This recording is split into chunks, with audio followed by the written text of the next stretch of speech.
الحمد لله نحمده ونصلي على رسوله الكريم أما بعد فقد قال الله تعالى في محكم التنزيل فأعوذ بالله من الشيطان الرجيم بسم الله الرحمن الرحيم لقد خلقنا الإنسان في أحسن تقويم وقال تعالى وَلَقَدْ كَرَّمْنَا بَنِي آدَمَ وَحَمَلْنَاهُمْ فِي الْبَرِّ وَالْبَحْرِ وَقَالَ تَعَالَى لَقَدْ كَانَ لَكُمْ فِي رَسُولِ اللَّهِ أُسْوَةٌ حَسَنَةٌ صدق الله العظيم. وقال نبينا عليه الصلاة والسلام لا يؤمن أحدكم حتى يكون هواه تبعا لما جئت به أو كما قال صلى الله عليه وسلم. கண்ணியமிக்க அல்லாஹ்வின் நல்லடியார்களே, அல்லாஹ் சுப்ஹானஹு வ தஆலா இந்த உலகத்தில் உள்ள எல்லா படைப்புகளையும் அவனை படைத்தான். எல்லாத்தையும் படைத்த பிறகு அல்லாஹ் சுப்ஹானஹு வ தஆலா என்ன செய்கிறான்னா, எல்லாத்தையும் தனித்தனி கேட்டகரியாக பிரிக்கிறான். அல்லாஹுடைய படைப்புகளில் சிலது கடலில் மட்டும் வாழும், அல்லாஹுடைய படைப்புகளில் சிலது தரையில் மட்டும் வாழும். அந்த படைப்புகளில் சிலது தரையிலும் இருக்கும், தண்ணீரிலும் இருக்கும். அந்த படைப்புகளில் சிலது நடக்கும், சிலது தாவி மட்டும் போகும், சிலது பறந்து மட்டும் போகும். நடப்பவைகளை அல்லாஹு தஆலா மறுபடியும் பிரிக்கிறான். 2 கால் உள்ளது தனி, அதே போல 4 கால் உள்ளது தனி, வயிற்றில் ஊர்ந்து செல்லக்கூடியது தனி என்பதாக படைப்பினங்களை அல்லாஹ் சுப்ஹானஹு வ தஆலா பல்வேறு விதமாக பிரித்து வைத்திருக்கிறான். பலவிதமான படைப்புகளை படைத்துட்டு அல்லாஹ் சுப்ஹானஹு வ தஆலா என்ன செய்கிறான்னு சொன்னால், இந்த படைப்புகள் எல்லாத்தையுமே கண்ட்ரோல் பண்ணக்கூடிய ஒரு பவரை அல்லாஹு தஆலா இன்னொரு படைப்பிட்ட கொடுக்குறா. அவன்தான் மனிதன். எல்லா படைப்புகளையும் கண்ட்ரோல் பண்ண முடியும். அல்லாஹு தஆலா குர்ஆன்லையும் சொல்லி காட்டுவான், உங்களுக்கு என்ன செஞ்சுக்கோம், கடலையும் நாங்கள் வசப்படுத்தி தந்திருக்கிறோம், இரவு பகலை வசப்படுத்தி தந்திருக்கிறோம். என்னைமிக்க அல்லாஹ்வின் நல்லடியார்களே, இதெல்லாம் ஒற்றை வரிகளில் பேசிட்டு போயிடணும். ஏன்னா இதுக்கு விளக்கம் சொல்ல ஆரம்பிச்சோம்னா விளக்கங்கள் பத்தாது, அவ்வளோ விளக்கங்கள். அல்லாஹு தஆலா எப்படி நமக்கு இதை கண்ட்ரோல் பண்ணக்கூடிய ஆற்றலை கொடுத்துருக்கிறார் அப்படிங்கிறத பேசினோம்னா அது ஒரு நீண்ட பயான். சுருக்கமாக சொல்லதாக இருந்தால், உலகத்தினுடைய எல்லா படைப்புகளையும் படைச்சிட்டு அல்லாஹ் சுப்ஹானஹு வ தஆலா அதனுடைய கடிவாளத்தை கண்ட்ரோல யார்கிட்ட கொடுத்துருக்கான்னு சொன்னா, உலகத்தினுடைய ஆக பலவீனமான படைப்பிட்ட கொடுத்துருக்கான். வஹுலிகல் இன்சானு ضعீஃபா. இந்த உலகத்திலே இந்த மனிதன் எப்படிப்பட்ட படைப்பு தெரியுமா? ரொம்ப பலகீனமான படைப்பு, ரொம்ப பலகீனமான படைப்பு. இவ்வளோ பலகீனமான படைப்பு. ஆனால் அல்லாஹ் தஆலா இவனை பற்றி சொல்றா, வலகத் கர்ரம்னா பனி ஆதம். ஆனால் என்ன செஞ்சிருக்கேன்னு சொன்னா, இந்த படைப்புகள் எல்லாத்துலேயுமே இந்த மனிதனை நாம் மிகவும் கண்ணியப்படுத்தி வச்சிருக்கோம், ரொம்ப கண்ணியம். அந்த அடிப்படையில் நாம் இன்னைக்கு மனிதர்களாக இருக்கிறோம் அப்படிங்கிற விஷயத்திலேயே நமக்குள்ள என்ன அப்படின்னு சொன்னா, அல்லாஹ் தஆலா நம்மை கண்ணியப்படுத்தியதுடைய இந்த விஷயத்தை விளங்கும். ஏன்னா உலகத்தினுடைய மற்ற படைப்பாக பறவையாக, மரமாக, செடியாக, கொடியாக, மீன்களாக இல்லாமல் அல்லாஹ் என்ன செஞ்சிருக்கிறான், நம்மளை ஒரு மனிதனாக படைத்தான். இதற்கும் நம்ம அல்லாஹுக்கு நன்றி செலுத்தணும், அல்ஹம்துலில்லாஹ். அதற்கடுத்து அல்லாஹ் சுப்ஹானஹு வ தஆலா என்ன செஞ்சிருக்கா, இந்த மனிதனாக படைத்த பிறகு அல்லாஹ் சுப்ஹானஹு வ தஆலா இந்த மனிதனைத்தான் ஆக அழகான படைப்புன்னு சொல்றோம், ரொம்ப அழகான படைப்பு. லகத் ஹலக்னல் இன்சான ஃபீ அஹ்ஸனி தக்வீம். இந்த அஹ்ஸன் அப்படிங்கிற இந்த வார்த்தை இருக்கே, அரபியில மற்ற எல்லாத்தையோட என்ன செய்யறானா, இதை கம்பேர் பண்ணி பார்க்கக்கூடிய வார்த்தை, கம்பேரிஷன். அல்லாஹ் என்ன செய்யறானா, உலகத்தில் எத்தனை படைப்புகளை செம்மையா படைச்சதாக சொல்றானோ அது எல்லாத்தோடையும் கம்பேர் பண்ணி பார்க்கும் பொழுது மனிதன் தான் ஆக அழகான படைப்புங்கிறோம், ஆக அழகான படைப்பு. இணைமிக்க அல்லாஹ்வின் நல்லடியார்களே, மனிதனுடைய உடலை ஆய்வு செய்யக்கூடிய அந்த அறிஞர்கள், அந்த சயின்டிஸ்டுகள் என்ன செய்யறாங்கன்னு சொன்னா, அவர்கள் வியந்து போறாங்க. மனிதனுக்குள்ள இப்படி எல்லாம் நடக்குதா? மனிதனுக்குள்ள என்னென்ன மாற்றங்கள் நடக்குது? மனிதனுக்குள்ள என்னென்ன கெமிக்கல்ஸ் உருவாகுது? மனிதனுக்குள்ள என்னென்ன கெமிக்கல்ஸ் உருவாகுது? அவன் சாப்பிடக்கூடிய உணவுகள் எப்படி ஜீரணமாகுது? அது எப்படி சத்தாக மாறுது? அது எப்படி ரத்தமாக மாறுகிறது? அந்த ரத்தங்கள் எப்படி விந்தாக மாறுகிறது? அதிலிருந்து அல்லாஹு தஆலா என்ன செய்யறான்னு சொன்னா, மனிதனுடைய அந்த வம்சத்தை நடத்தாட்டுகிறான். நேமிக்க அல்லாஹ்வினுடைய ஆக அழகான படைப்பு, ஆக நுட்பமான படைப்பு. ஹாரூன் ரஷீத் மன்னர், இந்த ஆயத்தை ஓதுன்னு ஞாபகம் வந்துருச்சு. ஹாரூன் ரஷீத் மன்னர் என்ன செஞ்சாருன்னா, ஒரு சமயத்தில் தன்னுடைய மனைவியை சொன்னாரா, இந்த உலகத்திலே ஒரு இடம் என்ன செய்யறா, அவங்க இந்த 14ஆம் நாள் பிறை அந்த சந்திரனையும் தன்னுடைய மனைவியும் பார்த்து என்ன செய்ய பேசிட்டு இருக்கும்போது அவர் என்ன சொல்றாங்க அப்படின்னு சொன்னா, இந்த சந்திரனை விட நீ அழகானவளாக இல்லை என்று சொன்னால் நீ தலாக் அப்படின்ற. சந்திரனை விட அழகா இல்லைன்னா நீ தலாக் அப்படின்ற. இப்போ பேசிட்டு என்ன செஞ்சிட்டாங்க, அதுக்கு அடுத்து யோசிச்சு பார்க்கிறார், என்ன வார்த்தையை சொல்லி இருக்கிறோம். இப்ப என்ன செய்யறாங்கன்னா, அரசவையை சார்ந்த ஆலிம்களை கூப்பிட்டு உட்கார்ந்து சட்டங்கள் கேட்கிறாங்க. என்ன சட்டம்? நினைவுக்கு அல்லாஹ்வின் எல்லாருமே சொல்லிட்டாங்க, அவ்வளவுதான் முடிஞ்சு. சந்திரனை விட எப்படி மனிதன் அழகா இருக்க முடியும்? 14ஆம் நாள் சந்திரன் அப்படின்னு சொன்னாலே அது ரொம்ப ரம்மியமானதாச்சு. அதை விட மனிதன் அழகு இல்லை. அப்படி என்ன செய்யறாங்க, இந்த தலாக் நிகழ்ந்தோறும் உங்களுடைய மனைவியை விட்டு நீங்க பிரிஞ்சிடணும் அப்படின்னு. காதியுல் குதாத் இமாமுல் ஆலம் அபூ ஹனீஃபா ரஹ்மத்துல்லாஹி அலைஹி அவருடைய மாணவர் அபூ யூசுப் ரஹ்மத்துல்லாஹி அலைஹி அவங்களிடத்தில் இந்த பிரச்சனை முன்வைக்கப்படுது. அவங்க சொன்னாங்களா, ஒன்றும் தப்பில்லை, தலாக்கெல்லாம் நிகழாது அப்படின்ட்டாங்க. ஹாரூன் ரஷீத் மன்னருக்கு என்ன அப்படின்னா, ஒரு விதத்தில் சந்தோஷம். ஆஹா, எப்படி என்னது, மனைவி என்ன ஆகல, தலாக் ஆகல. ஆனாலும் கூட என்ன அப்படின்னா, அது எப்படி எல்லா ஆலிம்களும் தலாக் ஆயிரும், முடிஞ்ச அவ்வளோதான், மனைவி டைவர்ஸ் ஆயிட்டாங்க, பிரிஞ்சு போயிருந்து சொல்லும் போது நீங்க மட்டும் எப்படி முடியாதுன்னு சொல்றீங்க? எனக்கு விளக்கம் சொல்லுங்க. நியமிக்க அல்லாஹ்வின் நல்லடியார்களே, ஹாரூன் ரஷீதுக்கு அவங்க விளக்கம் சொன்னாங்களா, அல்லாஹ் தஆலா குர்ஆன்ல ஒரு ஆயத்துல சொல்லி காட்டுறான், லகத் ஹலக்னல் இன்சான ஃபீ அஹ்ஸனி தக்வீம். மனிதனை என்ன செஞ்சிருக்கேன், ஆக அழகான படைப்பாக நான் படைச்சிருக்கேன் அல்லாஹ் சொல்றான். அல்லாஹ்வே படைச்ச பிறகு என்ன செஞ்சுட்டான், சர்டிபிகேட் கொடுத்துட்டான். இந்த உலகத்தினுடைய எல்லா படைப்புகளிலும் அழகான படைப்பு மனிதன் தான். அப்படிங்கும்போது சந்திரன் அப்படிங்கிறது என்னது, சந்திரனை விட நாம தான் அழகா, அதனால உங்களுடைய மனைவி தலாக்கெல்லாம் கிடையாதுன்னு. நியமிக்க அல்லாஹ்வின் நல்லடியார்களே, அப்போ மனிதன் அல்லாஹ் சுப்ஹானஹு வ தஆலா என்ன செய்றான், அவனை அழகாக படைத்திருக்கிறான். அடுத்து நாம் எல்லாம் அல்லாஹ்வுக்கு அதிகமாக நன்றி செலுத்த வேண்டிய ஒரு கட்டம் என்னன்னா, அல்லாஹ் தஆலா நமக்கு ஈமானை தந்திருக்கிறான். நியமிக்க அல்லாஹ்வின் நல்லடியார்களே, ஈமான் இல்லாதவர்களுடைய நிலை எப்படி இருக்கும்? ஈமான் இல்லாதவருடைய நிலை எப்படி இருக்கும்? அல்லாஹ் தஆலா குர்ஆன்ல சொல்லி காட்டுவார், இன்னல்லதீன கஃபரு வ மாது வ ஹும் குஃபார். அல்லாஹை நிராகரிச்சுட்டு முஷ்ரிக்கீன்களாக, காஃபிர்களாக, இஸ்லாத்தை விட்டு அப்பாற்பட்டு யார் வாழ்ந்து கொண்டிருக்கிறாங்களோ, அல்லாஹை புறக்கணிச்சு யார் வாழ்ந்து கொண்டிருக்கிறாங்களோ, நாளைக்கு கியாமத்துடைய நாளில் வந்து அல்லாஹுக்கு முன்னாடி நிற்கும் பொழுது அல்லாஹ் அவரிடத்தில் கேட்கக்கூடிய முதல் கேள்வி என்ன, இந்த உலகத்துல என்னை நீ ரப்பாக ஏற்று வாழ்ந்தாயா அப்படின்னு கேட்கும் பொழுது அவன் இல்லை என்று சொல்லுவான். ஒரு குஃபாராக, ஒரு முஷ்ரிக்காக, ஒரு காஃபிராக வர்ணிச்சிருக்கிறான்னு சொன்னா அவன் இல்லைன்னு சொல்லும் பொழுது அல்லாஹ் தஆலா தீர்ப்பு சொல்லிடுவான், உங்களோட கேள்வியே கிடையாது, டைரக்டா நரகம் தான். கேள்வியே இல்லை, டைரக்ட் நரகம். நியமிக்க அல்லாஹ்வின் நல்லடியார்களே, அந்த சமயத்துல அந்த மனிதன் என்னெல்லாம் நினைப்பான், அல்லாஹ் தஆலா என்ன செய்யணும், ஒரு வர்ணனையாக சொல்லி காட்டான், ஃபலன் யக்பல மின் அஹதிஹிம் மில்உல் அர்தி ذهبا. அந்த மனிதருக்கு அந்த நேரத்தில் உலகமெல்லாம் அழிஞ்சு போச்சு. ஆனாலும் அல்லாஹ் சுப்ஹானஹு வ தஆலா என்ன செய்யறானா, ஒரு கற்பனைக்காக அல்லாஹ் நமக்கு புரிய வைக்கிறான். அந்த நேரத்தில் அந்த மனிதனிடத்துல முழு உலகத்தினுடைய அளவுக்கு தங்கம் இருக்கு. முழு உலகத்தினுடைய அளவுக்கு தங்கம் இருக்கு. இன்னைக்கு ஒரு வீட்டில் ஒரு 100 பவுன் இருக்கு, 200 பவுன் இருக்கு அப்படின்னு சொன்னாலே என்னது, பெரிய ஆளுங்க. இன்னைக்கு தங்கத்துடைய வேல்யூ என்னங்க, ஏறிக்கிட்டே போகுது. சீக்கிரம் 1 லட்சம் ரூபா வந்துடும் வேற சொல்லிட்டு இருக்கிறாங்க.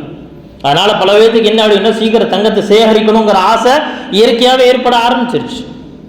நியமிக்க அல்லாஹ்வின் நல்லடியார்களே, சிலர் அவங்களுடைய ஹேபிட். நம்ம விஷயத்துக்கு வருவோம். இப்போ என்ன அப்படின்னா, இந்த முழு உலகம் நிரம்ப தங்கம் இருக்கு. அந்த தங்கத்தை என்ன செய்யறாருன்னா, ஒலவிஃப்ததா பிஹி, இது எல்லாத்தையும் அல்லாஹ் கொடுத்துறேன், என்னை நரகத்திலிருந்து மட்டும் பாதுகாத்துரு அப்படின்னு சொன்னா அல்லாஹ் சொல்றான், ஃபலன் யுக்பல், ஏற்றுக்க மாட்டேன்னு சொல்ல, சத்தியமா ஏற்றுக்க மாட்டேங்கிறான். கண்டிப்பாக ஏற்றுக்கொள்ளப்படாது. என்னங்க செஞ்சாரு, நம்ம சொன்ன மாதிரி அவன் என்ன தப்பு செஞ்சுட்டான் அப்படின்னு கேட்கிறோம்ல, அதே மாதிரி தான் என்ன அப்படின்னா, நம்ம அந்த மனிதன் செஞ்ச ஒரே தவறு என்ன, இந்த உலகத்துல தன்னை படைத்த ரப்பு யாரும் தெரியாமே வாழ்ந்துட்டு போயிட்டான், காஃபிராக வாழ்ந்துட்டு போயிட்டான், முஷ்ரிக்காக வாழ்ந்துட்டு போயிட்டான், ஈமான் இல்லாத நிலையில் மரணித்து விட்டான். அதனால தான் என்ன செய்யறான், ஒவ்வொரு மனிதனுக்கும் அவனுடைய மரணம் வரைக்கும் அவகாசம், அவனுடைய மரணம் வரைக்கும் அவகாசம். அவன் தன்னுடைய ஈமானை என்ன செஞ்சுக்கணும்னா பாதுகாத்துட்டே போயிடணும். ஈமானுக்கு பங்கம் விளைவிக்கக்கூடிய எந்த காரியத்தையும் செய்யக்கூடாது, ஈமானுக்கு ஊறு விளைவிக்கக்கூடிய எந்த வார்த்தைகளையும் பேசிவிடக்கூடாது. ஒரு முஸ்லிம் இதில் ரொம்ப கவனமாக இருக்கணும். சில சமயத்தில் அவனுடைய வார்த்தைகளில் அவர் இஸ்லாத்தை விட்டு வெளியே போயிடும், அவனுக்கே தெரியாது என்ன வார்த்தை பேசி இருக்கிறோம் அப்படின்னு. அதனால என்ன செய்யப்படுது, முஸ்லிம்களிடத்துல சொல்லப்படக்கூடியது என்ன, உங்களுடைய வார்த்தைகளையும் யோசிச்சு நிதானித்து பேச வேண்டும். சாதாரணமா பேசிடுறாங்க. என்னது, நம்முடைய பள்ளிக்கு என்ன அப்படின்னு சொன்னால், ஒரு தலாக்குடைய விவகாரமாக ஒரு பிரச்சனை வருது. அந்த சமயத்தில் என்ன செய்கிறாங்கன்னு சொன்னால், மனைவியுடைய இத்தா காலம் முடியல, அதுக்கு முன்னாடி திருமணம் வைக்கணும் அப்படின்னு சொல்லி பேசிட்டு இருக்கிறாங்க. இங்கே சொல்லப்படுது, இத்தாவே முடியலப்பா, இத்தா முடிகிறதுக்கு முன்னாடி என்ன செய்யக்கூடாது, நிக்கா செஞ்சு வச்சிடக்கூடாது, இது ஹராமாச்சு, இது குரானுடைய சட்டம் அப்படின்னா உங்கள் குரானுடைய சட்டத்தை தூக்கி போடுங்கிறான். நவுது பில்லாஹி மின் தாலிக். இந்த வார்த்தையை சொன்னோன்னே அவ்வளோதான், முடிஞ்சுங்க. என்ன ஆயிட்டார், இஸ்லாத்துடைய வட்டத்தை விட்டு வெளியே போயிடுவார், இஸ்லாத்துடைய வட்டத்திலிருந்தே வெளியே போயிடுவார். எவ்வளவு சாதாரணமான வார்த்தைகள். அதனால தான் சொல்லப்படுது, ஒரு மனிதன் தொழுகாமல் இருந்தால் அது என்ன அப்படின்னா வெறும் பாவம் மட்டும்தான், இஸ்லாத்தினுடைய வட்டத்திலிருந்து வெளியேறி விட மாட்டான். ஜகாத்து கொடுக்கல, இஸ்லாமிய வட்டத்திலிருந்து வெளியேறி விட மாட்டான். ஹஜ்ஜு செய்யல, இஸ்லாத்திலிருந்து அவன் வெளியேறி விட மாட்டான். ஆனால் ஹஜ்ஜும் செய்யறாரு, ஜகாத்தும் கொடுக்கிறாரு, அதே போல தொழுகவும் செய்யறாரு, குரானையும் ஓதுறாரு. ஆனா என்னன்னா, இந்த செயல்களை ஏளனமாக பரிகாசமாக பேசுகிறார் என்று சொன்னால், இவன் காலம் முழுக்க தொழுதாலும் அந்த ஒரே ஒரு வார்த்தை அவனை நரகத்துக்கு கொண்டு சேர்த்து நியமிக்கலாம். அதனால வார்த்தைகளை பயன்படுத்தும் பொழுது ஒரு முஸ்லிம் யோசித்து பயன்படுத்த வேண்டும். குறிப்பாக மார்க்கம் சம்பந்தப்பட்ட விஷயங்களில் மார்க்கத்தோடு ஈடுபட்டவர்களுடைய விஷயத்தில் பேசும் பொழுது ரொம்ப என்ன செய்யணும் சொன்னா, கவனித்து பேச வேண்டும். அப்ப அல்லாஹ் சுப்ஹானஹு வ தஆலா மனிதனாக படைத்து, அந்த மனிதனாக படைத்த எத்தனையோ நபர்களுக்கு மத்தியில் என்னை ஈமான் உள்ளவனாக ஆக்கி இருக்கிறான் என்பதற்காக தனியாக நாம் அல்லாஹ்வுக்கு நன்றி செலுத்த வேண்டும். ஏன் சொன்னா, ஈமான் உள்ளவர்கள் சொர்க்கத்தில் நுழைய, ஈமான் இல்லாதவர்கள் சொர்க்கத்தில் நுழைய முடியாது அப்படிங்கிறத அல்லாஹ் என்ன செய்யறான்னு சொன்னா ஒரு உதாரணத்தை சொல்லி சொல்றான். இன்னல்லதீன யஸ்தக்பிரூன அன் இபாதத்தி இன்னல்லதீன கذبوا بآياتنا, என்னுடைய ஆயத்துகள் எல்லாத்தையும் புறக்கணிச்சிட்டார், பொய்ன்னு சொல்லிட்டார். அல்லாஹ்வுடைய அத்தாட்சிகள் அவருடைய கண்ணுக்கு முன்னாடி வருது, அது எல்லாத்தையும் என்ன செய்யறாருன்னு சொன்னா ஏத்துக்க மாட்டேங்கிறார், நம்ப மறுக்கிறார். வஸ்தக்பரு அன்ஹா, என்ன செய்யறாரு, ரொம்ப பெருமையோடு சொல்றாரு, இதெல்லாம் ஏற்றுக்க முடியாதுங்க, இதெல்லாம் எங்களுடைய அறிவுக்கு படல அப்படி என்ன செய்யறாரு, அல்லாஹ்வுடைய அத்தாட்சிகளை புறக்கணிக்கிறார் என்று சொன்னால், லா துஃபத்தஹு லஹும் அப்வாபுஸ் ஸமா வலா யதுகுலூனல் ஜன்னah, சொர்க்கத்தினுடைய இந்த நுழைவு அப்படிங்கிறவருக்கு கிடையவே கிடையாது, அவருக்காக கண்ணியமான முறையில் வானத்தினுடைய கதவுகள் திறக்கப்படவும் செய்யும். இவர் சொர்க்கத்துக்கு போக முடியாது அப்படிங்கிறது அல்லாஹ் தஆலா என்ன செய்ய சொல்லி காட்டுறான். ஒரு கால் இப்படி நடந்தா அவர் சொர்க்கத்துக்கு போயிடலாம். எப்படிங்க, ஒரு ஊசியினுடைய அந்த ஓட்டை இருக்கிற ஊசியினுடைய ஓட்டை, அந்த ஓட்டையில் எதை நுழைக்க முடியுங்க, எதை நுழைக்கணும், நூறு தான் நுழைக்க முடியும். அல்லாஹ் தஆலா சொல்றான், இந்த ஊசியினுடைய இந்த ஓட்டையில ஒரு ஒட்டகம் நுழைந்து விட்டால் இவனு சொர்க்கத்துக்கு போயிடலாம் அப்படிங்கிற. என்னைக்காவது நடக்குமா? அது நடக்கவே நடக்க. அல்லாஹ் தஆலா இவன் சொர்க்கத்துக்கு போறது சாத்தியமே இல்லை அப்படிங்கறத என்ன செய்யறான், இப்படி ஒரு உதாரணத்தின் மூலமாக நமக்கு புரிய வைக்கிறான். ஹத்தா யலிஜல் ஜமலு ஃபீ ஸம்மில் கியாத், இந்த ஊசியினுடைய அந்த துவாரத்திற்குள் ஒட்டகம் நுழைந்து விட்டால் இவன் சொர்க்கத்துக்கு போயிடலாம்.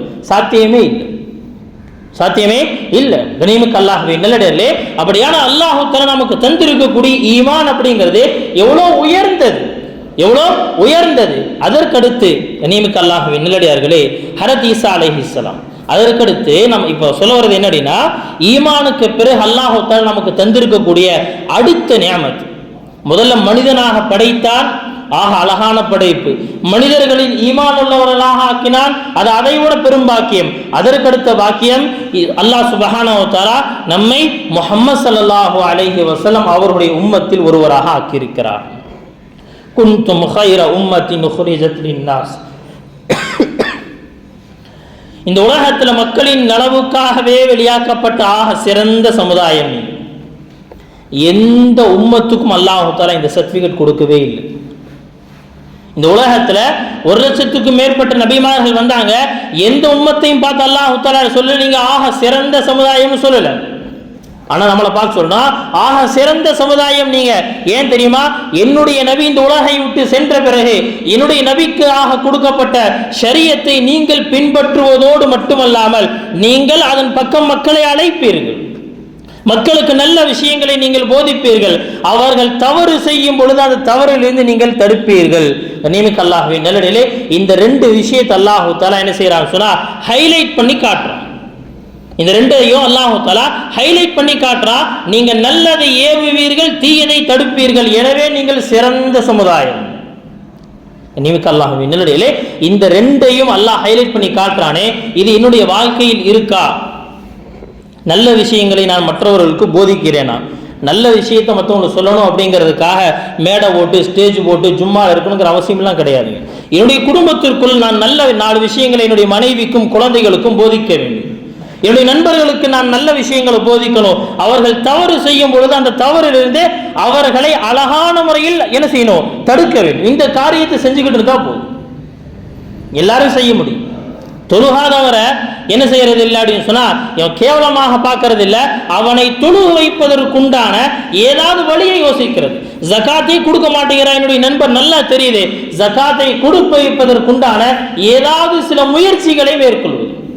கண்ணியமிக்க அல்லாஹ்வின் நல்லடியார்களே, அப்ப என்ன அப்படின்னா இந்த உம்மத்தை அல்லாஹ் சிறந்த சமுதாயம் சொல்றானா, அந்த சிறந்த சமுதாயத்துடைய அந்த கேட்டகரியில அல்லாஹ் என்னையும் சேர்க்கணுங்கிறதுக்காக ஒரு முயற்சி செய்ய வேண்டும்.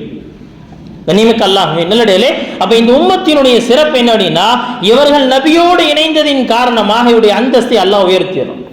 ஹஜ்ரத் ஈசா அலைஹிஸ்ஸலாம் அவர்களிடத்துல அல்லாஹ் சுப்ஹானஹு வ தஆலா பேசிக் கொண்டிருக்கிறார். கிதாபில் எழுதப்பட்டிருக்கு, ஈசா அலைஹிஸ்ஸலாமோடு அல்லாஹ் தஆலா பேசிட்டு இருக்கிறான். பேசிக் கொண்டிருக்கும் பொழுது அல்லாஹ் சுப்ஹானஹு வ தஆலா நபி ஸல்லல்லாஹு அலைஹி வஸல்லம் அவர்களுடைய சிறப்பையும் மாண்பையும் பத்தி பேசிக்கிட்டே இருக்கிறான். பேசிட்டே வரும்போது அல்லாஹ் தஆலா செய்றார், இந்த மக்களுக்கு தூபா சுபச்சோபனம் உண்டாகட்டும் அப்படிங்கிற வார்த்தை அல்லாஹ் தஆலா சொல்றான். இந்த நபியினுடைய உம்மத்திற்கு சுப செய்தி உண்டாகட்டும் அப்படிங்கிற வார்த்தை சொல்லும் பொழுது அல்லாஹ் தூபா அப்படிங்கிற வார்த்தையை சொல்றான். ஈசா அலைஹிஸ்ஸலாம் டப்புன்னு என்ன அப்படின்னா கேட்குறாங்க, வமா தூபா, யா அல்லாஹ் தூபான்னு சொல்றே, தூபானா என்ன அப்படின்னு. சுப செய்தி உண்டாகட்டும் அப்படிங்கிற வார்த்தையை சொல்றோம், அப்படின்னா என்ன அப்படின்னா கொஞ்சம் புரியுற மாதிரி சொல்லி, தூபானா என்ன? அல்லாஹ் சுப்ஹானஹு வ தஆலா ஈசா அலைஹிஸ்ஸலாம் சொன்னானா, ஈசாவே தூபா அப்படிங்கிறது ஹிய ஷஜரத்தும் மின் அஷ்ஜாரில் ஜன்னா, அது சொர்க்கத்தினுடைய ஒரு மரம், அது சொர்க்கத்தினுடைய ஒரு மரம். அந்த மரம் எப்படி தெரியுமா? அந்த மரத்தை கரஸ்து பியதி, என்னுடைய கையால் அந்த மரத்தை நான் நட்டு இருக்கிறேன்.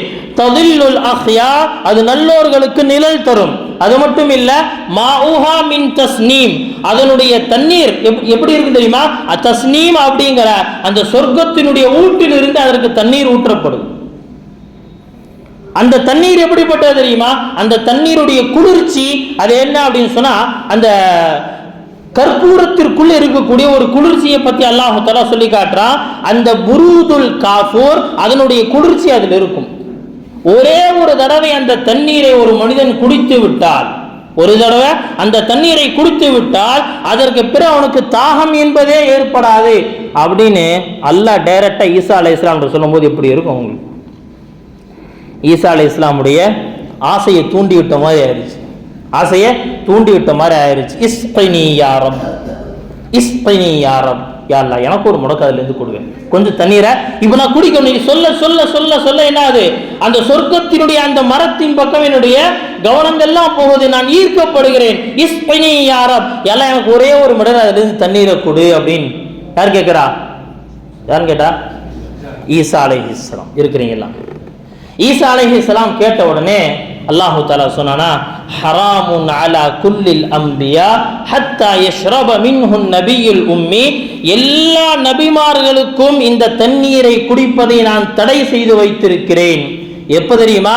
ஹத்தா யஷ்ரப மின்ஹு நபியுல் உம்மி, என்னுடைய உம்மி நபி முஹம்மத் ஸல்லல்லாஹு அலைஹி வஸல்லம் அவங்க குடிக்காத வரைக்கும் வேற யாரும் குடிக்க முடியாது. அதோட ஸ்டாப் பண்ணிட்டா பரவாயில்லைங்க. அதற்கு அடுத்து அல்லாஹ் என்ன செய்யறானா, நம்மளை பத்தி இன்னும் கொஞ்சம் பெருமையா பேசி காட்டுறாங்க. வ ஹராமுன் அலா குல்லில் உமம் ஹத்தா தஷ்ரப மின்ஹு உம்மத்துன் நபியில் உம்மி, அது மட்டும் இல்ல, எல்லா நபிமார்களுடைய சமுதாயத்திற்கும் அந்த தண்ணீரை நான் ஹராமாக்கி வச்சிருக்கிறேன். எப்ப தெரியுமா குடிக்க முடியும்? என்னுடைய உம்மி நபியினுடைய இந்த உம்மத் அந்த தண்ணீரை குடிக்காத வரைக்கும் வேற யாரும் குடிக்க முடியும். சுப்ஹானல்லாஹ், சொல்லுங்களேன் சுப்ஹானல்லாஹ். கண்ணியமிக்க அல்லாஹ்வின் நல்லடியார்களே, யோசிச்சு பாருங்க எவ்வளவு சிறப்பு அல்லாஹ் தஆலா நமக்கு வைத்திருக்கிறான். இந்த சிறப்பிற்கு உண்டான ஒரே காரணம் என்னங்க? நாம யாருடைய உம்மத்? முஹம்மது ஸல்லல்லாஹு அலைஹி வஸல்லம் அவருடைய உம்மத். இந்த ஒரே ஒரு காரணம் தான், வேற எதுவுமே கிடையாது. கண்ணியமிக்க அல்லாஹ்வின் நல்லடியார்களே, வரலாற்றில் ஒரு நீண்ட சம்பவம் பதிவு செய்யப்பட்டிருக்கு. பாயஸீத் பிஸ்தாமி ரஹ்மத்துல்லாஹி அலைஹி, இவங்க பின்னால் வந்த இறைநேசர்கள்ல ஒரு சிறந்த இறைநேசர். இவர்களுக்கு அல்லாஹ் சுப்ஹானஹு வ தஆலா நிறைய ஞானங்களை கொடுத்திருந்தான். அது மட்டும் இல்லாம முன்னால் இருக்கக்கூடிய அந்த வேதத்தினுடைய பல்வேறு ஞானங்களையும் இவங்க கற்றிருந்தாங்க. அதாவது அந்த சமயத்தில் எது இருக்கோ, எது சரியானதாக முன்னால் வைக்கப்பட்டிருந்தோ அதிலிருந்து என்னது சில ஞானங்கள் அவங்களுக்கு கிடைச்சிருந்துச்சு. அது மட்டும் இல்லாம குர்ஆனுடைய ஆழமான பார்வை, ஆழமான ஞானம் கொண்டவங்க. ஒரு சமயத்துல ஒரு கனவொன்று பார்க்கறாங்க. அந்த கனவு என்ன அப்படின்னு சொன்னா சொல்லப்படுது, அந்த கனவுல ஒரு அசரீரி சப்தத்தை அவங்க கேட்கிறாங்க. பாயஸீத் சம்ஆன் அப்படிங்கிற அந்த சர்ச்சுக்கு நாளைக்கு நீங்க போகணும், அங்க ஒரு பாதிரிகளுடைய யூத அறிஞர்களுடைய ஒரு கூட்டம் நடைபெற போகுது, ஒரு கான்ஃபரன்ஸ் நடைபெற போது, நீங்க அந்த இடத்துக்கு பாதிரியினுடைய வேடத்துல போகணும் அப்படின்னு. தூக்கத்திலிருந்து விருக்குன்னு எந்திரிச்சா அவருக்கு ஒண்ணுமே புரியல. இது என்ன ஆகும்னு சொன்னா, அவர் நினைவில் ஒரு இடத்துல அமர்ந்து இருக்கும் போது இந்த சத்தம் கேட்குது.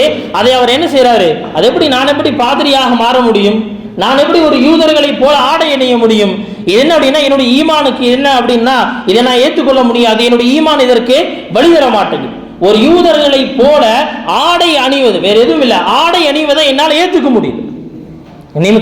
நல்லடியார்களே, ஆனால் கனவுல வந்த அழுத்தம் என்ன அப்படின்னு சொன்னா, அந்த இடத்துக்கு போறாங்க. நீங்க அங்க போங்க, உங்களை கொண்டு சில வேலைகள் நடக்கும் சொல்லப்படுது. என்ன செய்யறாங்கன்னா, அந்த சம்ஆன் அப்படிங்கிற அந்த சர்ச்சுக்கு அவங்க போயிட்டாங்க. போனா என்ன ஆகுதுன்னு சொன்னா, யாரோ ஒரு பெரிய பாதிரி வருவதற்காக எதிர்பார்த்து எல்லாம் உட்கார்ந்து இருக்கிறாங்க. இவர் என்ன செஞ்சாரு, இன்னொரு பாதிரி மாதிரி என்ன செஞ்சிட்டாருன்னா ஆடை அணிஞ்சிட்டு போய் உள்ள உட்கார்ந்துட்டாரு. நேரா என்ன செய்யறாருன்னு சொன்னா, அந்த பெரிய பாதிரி உள்ள வர்றாரு. பெரிய பாதிரி உள்ள நுழைஞ்ச உடனே என்ன நடக்குது அப்படின்னு சொன்னா, வந்தா ஒரு பெரிய உபதேசம் கான்ஃபரன்ஸ்ல அவர் பேச போறாரு அப்படின்னு நினைச்சிட்டு இருக்கும்போது வந்தவர் எதுவுமே பேச மாட்டேங்கிறார், அமைதியாவே நிற்கிறார். இப்ப கேட்டாங்கன்னா, தலைமை பாதிரி அவர்களே, நீங்க வந்தா உங்களுடைய உபதேசங்களை கேட்டு சில விஷயங்களை நாம முடிவு செஞ்சுட்டு போகணுங்கிறதுக்காக தான் இங்க ஒன்று சேர்ந்திருக்கிறோம்.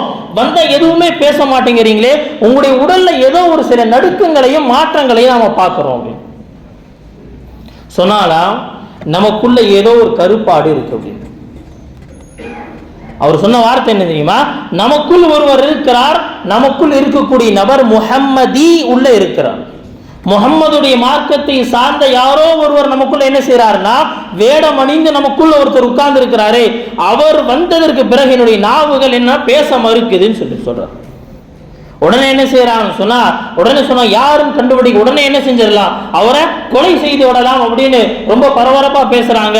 பாயஸீத் பிஸ்தாமி ரஹ்மத்துல்லாஹி சொல்றாங்க, எனக்கு கொஞ்சம் பதட்டம் அதிகமாயிருச்சு. முதல்ல வந்ததே நான் என்ன செஞ்சிருக்கேன், தலைமறைவா வந்தேன். வந்ததை எப்படியோ கண்டுபிடிச்சிட்டாங்க. எப்படி கண்டுபிடிச்சாருன்னு தெரியல. ஆனா என்னது, இப்ப அதை ஓபனா சொல்லிட்டாரு. இப்ப என்ன ஆகுதுன்னு சொன்னா, பயம் அதிகமாகுது, பதட்டம் அதிகமாகுது. ஆனாலும் கூட என்னன்னா, இதே அவராக வரல, ஏதோ ஒரு கனவு இங்க இழுத்துட்டு வந்துட்டு சேர்ந்திருக்கிறார், அமைதியா நின்று இருக்கிறார். இப்ப அந்த ஃபாதர் சொன்னாரா, தலைமை பாதிரி, அதெல்லாம் வேணா, கொலை செய்யறதெல்லாம் வேண்டாம், நான் அவரிடத்தில் சில கேள்விகளை கேட்பேன், அந்த கேள்விகளுக்கு சரியான பதிலை அவர் சொல்லிவிட்டால் அவர் என்ன செஞ்சிடலாம், விட்டுறலாம். அவர் என்ன சொல்றாரோ அதை ஏற்றுக்கலாம் நம்ம.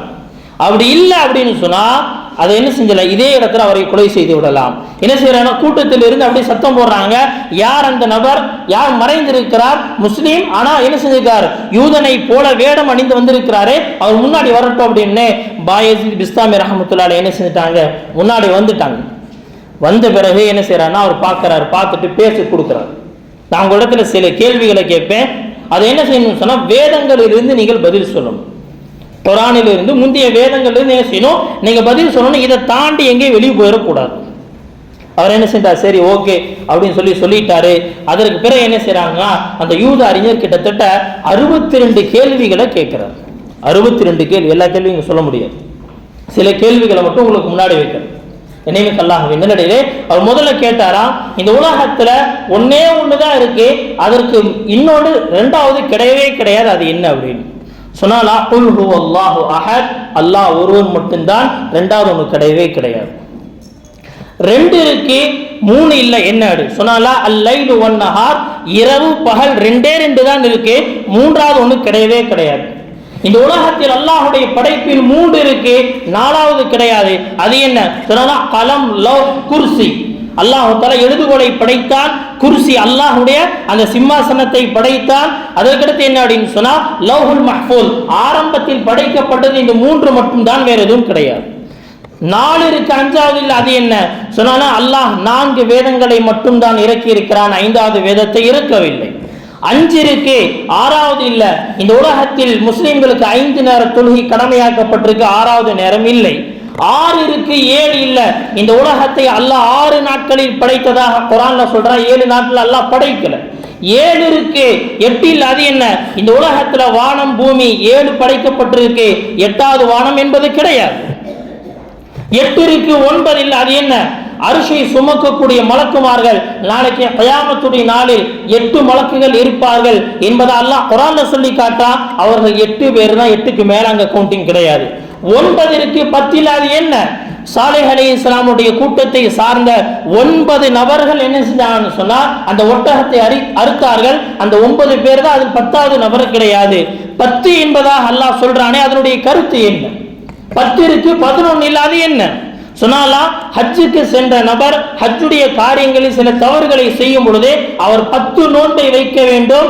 தில்க அஷரத்துன் காமிலா, அது பரிபூரண 10 என்பதை அல்லாஹ் சொல்றான். அதில் 11வது நோன்பு கிடையாது. 11 இருக்கு, 12வது இல்ல. அது என்ன சொன்னாங்க, யூசுப் அலைஹிஸ்ஸலாமுடைய சகோதரர்கள் 11 பேர், 12 பேர் கிடையாது. 12 இருக்கு, 13 இல்ல. அது என்ன சொன்னா, இந்த உலகத்தை படைத்ததிலிருந்து அல்லாஹ் சுப்ஹானஹு வ தஆலா 12 மாதங்களை தான் வைத்திருக்கிறான், 13வது மாசம் கிடையாது. 13 இருக்கு, 14 இல்ல. அது என்ன, யூசுப் அலைஹிஸ்ஸலாமுக்கு சஜ்தா செய்தது 11 நட்சத்திரங்கள், ஒரு சூரியன், ஒரு சந்திரன், இதனுடைய கவுண்டிங் 13 தான், 14 கிடையாது. அதுக்கடுத்து கேட்கிறான் அல்லாஹ் சுப்ஹானஹு வ தஆலா ஒன்றை படைத்தான், படைத்த பிறகு இது என்னங்கிற கேள்வி அவனே கேட்கிறான். அது என்ன சொன்னா, அல்லாஹ் மூசா அலைஹிஸ்ஸலாமுடைய குச்சி. மூசா அலைஹிஸ்ஸலாம் முதல் அல்லாஹ்வை சந்திக்கும் பொழுது என்ன செஞ்சானா, அல்லாஹ் தஆலா கேக்குறான், வமா தில்க பியமீனிக யா மூசா, மூசா கையில என்ன வச்சிருக்கேன்னு அல்லாஹ் கேட்கிறான். படைச்சது அல்லாஹ், படைத்த பிறகு அதை பற்றிய கேள்வியும் அல்லாஹ்வே கேட்கிறான். கேட்டான சிறந்த வாகனம் எது? அல்லாஹ் குர்ஆன் சொல்லி காட்டுறான், சிறந்த வாகனம் குதிரை. சிறந்த நாள் யௌமுல் ஜும்ஆ, ஜும்ஆவுடைய நாள். சிறந்த இரவு லைலத்துல் கத்ருடைய இரவு. சிறந்த மாதம் ரமதானுடைய மாதம். படைத்த பிறகு அல்லாஹ் சுப்ஹானஹு வ தஆலா என்ன செய்யறானா, அதை பற்றிய அவனே படைச்சான். படைச்ச பிறகு இது ரொம்ப ஆபத்தானதும் கூட, ரொம்ப உயர்ந்ததும் கூட என்பதா சொல்லி காட்டானே. அது என்ன, பெண்களுடைய அந்த சூழ்ச்சி. இந்த கைத குன்னா அதீம், யூசுப் அலைஹிஸ்ஸலாமுடைய அந்த சம்பவத்தை சொல்லிட்டு வரும்போது அந்த பெண்கள் செய்த சூழ்ச்சிங்கிறது சாதாரணமானது கிடையாது அப்படின்னு அல்லாஹ்வே என்ன செய்யறானா அதை பற்றி பேசுகிறான். அதுக்கடுத்து அல்லாஹ் கேட்கிறாங்க, உயிரற்ற ஒரு பொருள் மூச்சு விடுவதாக சொல்லப்படுது, அது என்ன? அவங்க சொன்னாங்களா, வஸ்ஸுப்ஹி இதா தனஃபஸ். அல்லாஹ் குர்ஆன்ல சொல்லி காட்டுறான், அதிகாலை நேரம் அது மூச்சு விடுகிறது என்பதை அல்லாஹ் சொல்லி காட்டுறான். சரி, படைத்த பிறகு அல்லாஹ் சுப்ஹானஹு வ தஆலா அது எல்லாத்தையும் கூப்பிட்டு வச்சு பேசினா அது எதிரிடத்துல பேசினா 7 வானம் 7 பூமி எல்லாத்தையும் படைத்த பிறகு கூப்பிட்டு வச்சு அல்லாஹ் தஆலா பேசினான். அதைனா தாயிஇ, நீங்க எனக்கு கட்டுப்பட்டு நடக்கணும்னு சொல்லப்போ அது எல்லாமே சொல்லுச்சா அதைனா தாயிஇ, யா அல்லாஹ் நாங்கள் உனக்கு கட்டுப்பட்டு நடப்போம் அப்படின்னு அந்த வானங்களும் பூமிகளும் பேசியதாம். படைச்ச பிறகு அல்லாஹ்வே அதை விலை கொடுத்து வாங்கினா அது என்னன்னு கேட்டான். அல்லாஹ் படைச்சிட்டான், படைச்ச பிறகு அவனை விலை கொடுத்து அதை வாங்குகிறான். அது என்ன சொன்னால, இன்னல்லாஹ் அஷ்தரா மினல் முஃமினீன அன்ஃபுஸஹும் வ அம்வாலஹும் பிஅன்ன லஹுமுல் ஜன்னah. முஃமின்களுடைய உயிரையும் பொருளையும் அல்லாஹ் சொர்க்கத்துக்கு பகரமாக வாங்கிட்டான். சொர்க்கத்துக்கு பகரமா அல்லாஹ் விலைக்கு வாங்கிட்டான். விலைக்கு வாங்கப்பட்ட பொருள் மூமின்களுடைய உயிரும் மூமின்களுடைய பொருளும் பகரம் என்னங்க சொர்க்கம் என்பதாக சொல்றாங்க. அடுத்து கேள்வி கேட்கிறார், உயிரற்ற ஒரு பொருள் அது காபாவை தவாஃப் செய்தது, அது எதுன்னு சொல்லி கேட்டார். சொன்னாரா, நூஹ் அலைஹிஸ்ஸலாமுடைய கப்பல் அது தன்னுடைய பயணத்தை ஆரம்பித்த பிறகு மக்காவுக்கு வந்து அதே ஒரு தவாஃப் 7 சுற்றை சுற்றி விட்டுதான் ஜூதி மலையை நோக்கி பயணம் செய்தது. நடந்து திரிந்த கபரு எதுன்னு கேட்டார். ஒரு மொபைல் கபரு சுத்திட்டு அங்கங்க நடமாடும் கபரு எது அப்படின்னு சொல்லி கேட்டார். சொன்னானா, யூனுஸ் அலைஹிஸ்ஸலாம் அவர்களுடைய மீன் என்பதாக சொன்னான். யூனுஸ் அலைஹிஸ்ஸலாம் என்ன செஞ்சாங்க, மீனுடைய வயிற்றுக்குள் இருந்தாங்களே அது கிட்டத்தட்ட ஒரு கபரை போல, அந்த கபரு ஒரு இடத்துல இல்ல, அது சுத்திக்கிட்டே இருந்துச்சு அப்படின்னு சொல்லி அதற்கு பதில் சொன்னார்களாம். பொய் பேசினார்கள், ஆனால் சொர்க்கத்துக்கு போறாங்க. அவங்க யாருன்னு கேட்டாங்க. பொய் தான் பேசினாங்க, ஆனால் சொர்க்கவாதிகளாக முடிவு செய்யப்பட்டார்களே அவர்கள் யார் சொன்னாலா, யூசுப் அலைஹிஸ்ஸலாமுடைய சகோதரர்கள். அவர்கள் யூசுப் அலைஹிஸ்ஸலாம் கொலை செய்யப்பட்டதாக, ஓநாயால் வேட்டையாடப்பட்டதாக ஒரு பொய்யை சொல்லி என்ன செய்யறாங்கன்னா தன்னுடைய தந்தையை நம்ப வைத்தார்கள். ஆனால் பின்னால் அந்த தந்தையுடைய இஸ்திக்ஃபார் பாவ மன்னிப்பின் பேரில் அவர்கள் சொர்க்கவாதியாக மாறினார்கள். அடுத்து கேட்டாராம், உண்மையை பேசினா ஆனா நரகவாதியானா அவர்கள் யார் அப்படின்னு கேட்டாங்க. சொன்னாலா, யூதர்களும் கிறிஸ்துவர்களும். உண்மையை சொன்னான், ஆனால் அவன் நரகவாதி. ஏன்? யூதர்கள் என்ன சொன்னாங்க, கிறிஸ்துவர்களுடைய மார்க்கம் சரியானதல்ல, அது உண்மை மார்க்கம் அல்ல. கரெக்டாக தான் சொல்லி இருக்கிறான். கிறிஸ்துவர்கள் சொல்றாங்க யூதர்களுடைய மார்க்கம் உண்மையான மார்க்கம் அல்ல, சத்திய மார்க்கம் அல்ல. இதுவும் கரெக்டா தான் இருக்கு. ஆனா 2 பேருமே முஸ்லீம் ஆகலே, இஸ்லாத்தை ஏற்றுக்கொள்ளவில்லை, அதனால் அவர்கள் நரகவாதிகள். அல்லாஹ்வே நல்லடியார்களே, இப்படி என்ன செய்யறாங்க சொன்னா நிறைய கேள்விகள் அடுக்கிட்டே போறாங்க. நம்ம 62 கேள்விகளை என்ன செஞ்சிருக்கிறாங்க, கேட்டிருக்கிறாங்க. எல்லாத்துக்கும் அவங்க பதில் சொன்னாங்க. எல்லாத்தையும் சொல்லி முடிச்ச பிறகு இப்ப கடைசியா கேட்டாங்களா, எல்லா கொஸ்டின் முடிஞ்சா அப்படின்னு கேள்வி எல்லாம் கேட்டு முடிச்சாச்சு. இப்ப நான் ஒரே ஒரு கேள்வி கேட்கட்டுமா? நான் ஒரே ஒரு கேள்வி கேட்கட்டுமா?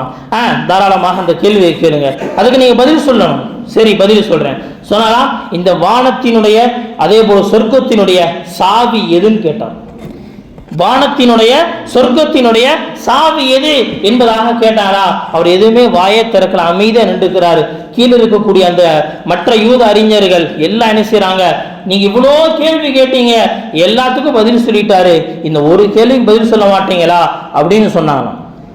அந்த நேரத்தில் அந்த தலைமை பாதிரி சொன்னாராம், நான் இதுக்கு பதில் சொல்லிடுவேன், ஆனா நீங்க யாரும் ஏத்துக்க மாட்டீங்கன்னு சொன்னார்.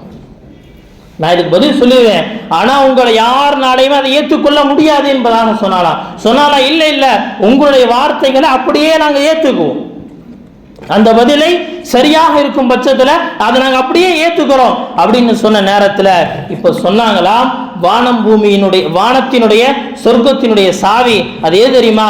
லா இலாஹ இல்லல்லாஹ் முஹம்மதுர் ரசூலுல்லாஹ் ஸல்லல்லாஹு அலைஹி வஸல்லம். இந்த பதிலை கேட்ட உடனே என்ன சொன்னா, அந்த யூதர்களுடைய அந்த அறிஞர்கள் நிரம்பி இருந்த அந்த கான்ஃபரன்ஸ் ஹால் அப்படியே ஒரு விதமான ஒரு அமைதி. அதுக்கடுத்து சொன்னாங்களாம், சொர்க்கத்தினுடைய சாவி லா இலாஹ இல்லல்லாஹ் முஹம்மது ரசூலுல்லாஹ்னு சொன்னா இதே இடத்தில் நாங்கள் முஸ்லீமாகி விடுகிறோம் சொல்லி அங்க இருக்கக்கூடிய தலைமை பாதிரி உட்பட எல்லாருமே என்ன செஞ்சாங்கன்னு சொன்னா முஸ்லீமாகி விட்டார்களாம். அல்லாஹ்வின் நல்லடியார்களே, இது எதனுடைய பரக்கத் சொன்னாங்க? ஒரே ஒரு விஷயம், அந்த பாயஸீத் பிஸ்தாமி தன்னுடைய வாழ்க்கையில் என்ன செஞ்சார்னா முஹம்மதியாக வாழ்ந்தார். முஹம்மதியாக வாழ்ந்தார் அப்படின்னு என்னங்க, முஹம்மது ஸல்லல்லாஹு அலைஹி வஸல்லம் எந்த வாழ்க்கையை சமுதாயத்திற்கு கொடுத்துட்டு போனாங்களோ, உம்மத்துக்கு கொடுத்துட்டு போனாங்களோ, அந்த வாழ்க்கையை தன்னுடைய வாழ்க்கையாக ஆக்கினார். அவர் எங்கு நின்றாலும் இந்த முஹம்மது ஸல்லல்லாஹு அலைஹி வஸல்லம் அவர்களுடைய அந்த பரக்கத்திற்கு எல்லா பக்கமும் கிடைக்கும். கண்ணியமிக்க அல்லாஹ்வின் நல்லடியார்களே, அதனால தான் சொல்லப்படுது நம்முடைய வாழ்க்கை முஹம்மதி வாழ்க்கையாக மாற வேண்டும். இந்த உலகத்தில் நாம் வாழும் காலத்தில் வியாபாரத்தில் நான் முஹம்மதியாக இருக்கணும், தொழுகையில் நான் முஹம்மதியாக இருக்கணும், ஜகாத்தில் முஹம்மதியாக இருக்கணும், கணவனாக இருக்கும் பொழுது முஹம்மதியாக இருக்கணும், நான் வியாபாரத்தில் இருக்கும் பொழுது முஹம்மதியாக, சமூகத்தில் நிற்கும் பொழுது முஹம்மதியாக. அதாவது என்ன அர்த்தம்? எல்லா இடத்திலும் நபி அவர்கள் என்ன கற்றுத்தந்தார்களோ அந்த விஷயத்தை பேணி நடக்கக்கூடிய முஸ்லீமாக நாம் மாறிவிட்டால் அல்லாஹ் சுப்ஹானஹு வ தஆலா நம்முடைய அசைவுகளையும் நம்முடைய வார்த்தைகளையும் மற்றவருடைய ஹிதாயத்திற்கு காரணமாக ஆக்கிவிடுவான். அல்லாஹ் சுப்ஹானஹு வ தஆலா அப்படிப்பட்ட சிறந்த வாழ்க்கையை நம் அனைவருக்கும் தந்தருள்வானாக. வ ஆகிரு தஅவானா அல்ஹம்துலில்லாஹி ரப்பில் ஆலமீன்.